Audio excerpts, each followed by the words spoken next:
espresso est un art et il y a de petites subtilités qui font toute la différence entre un bon espresso et un espresso médiocre. Je vais donc revoir avec vous quelques conseils utiles qui vous aideront à maîtriser l'extraction avec votre machine à café espresso Breville. Les machines espresso Breville ont un cycle de pré-infusion qui résulte de filtres à double paroi. Si vous regardez votre filtre de plus près, vous y verrez de nombreux trous dans la paroi intérieure.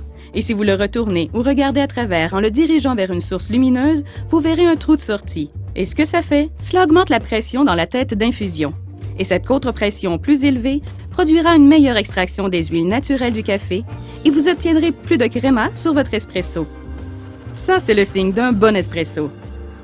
Un peu comme une cuillère à crème glacée que vous plongez dans l'eau après l'avoir utilisée, c'est une excellente idée que de prendre l'habitude de nettoyer votre filtre à double paroi après chaque extraction.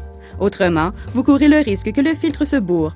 Revoyons quelques trucs et conseils pour l'utilisation et l'entretien de votre filtre à double paroi. Commençons par le commencement. Utilisez la bonne mouture. Le mieux, c'est de la toucher. Si la mouture est trop fine, elle sera un peu comme de la farine ou de la poudre. Et qu'est-ce que ça fera dans le filtre? L'eau sera piégée et ne pourra passer à travers la tête d'infusion. Et si elle est trop grossière, comme ceci, l'eau passera trop rapidement à travers la tête d'infusion. Pas assez d'extraction et pas de saveur. Alors la bonne mouture doit avoir une texture légèrement granuleuse, comme du sable, qui laissera sa marque sur vos doigts tout en demeurant granuleuse. L'eau poussera à travers la tête d'infusion à la bonne vitesse et vous aurez un espresso parfait. Obtenir un bon tassage est également important. Prenez une cuillère rase. Utilisez ensuite le bouroir et tassez légèrement. Vous disposez ensuite du surplus de mouture et vous êtes prêt à infuser. Tout de suite après l'extraction, vous remarquez que le disque est humide et mou. C'est tout à fait normal, c'est le résultat du filtre à double paroi. Toute l'eau n'a pas eu le temps de s'écouler du filtre. C'est donc une bonne habitude à prendre que de nettoyer votre filtre et la douchette après chaque utilisation.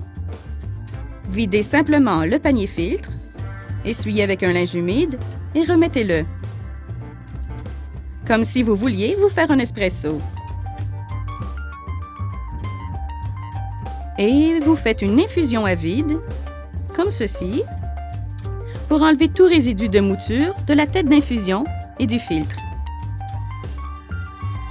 Si cela ne suffit pas et que le filtre est bourré, utilisez cet outil de nettoyage très pratique, comme ceci, pour dégager le trou de sortie de tout résidu restant dans le filtre. Prenez soin de votre filtre à double paroi et rappelez-vous que ce sont la bonne mouture, la grosseur de la cuillerée et le tassage qui feront cette merveilleuse créma sur votre espresso.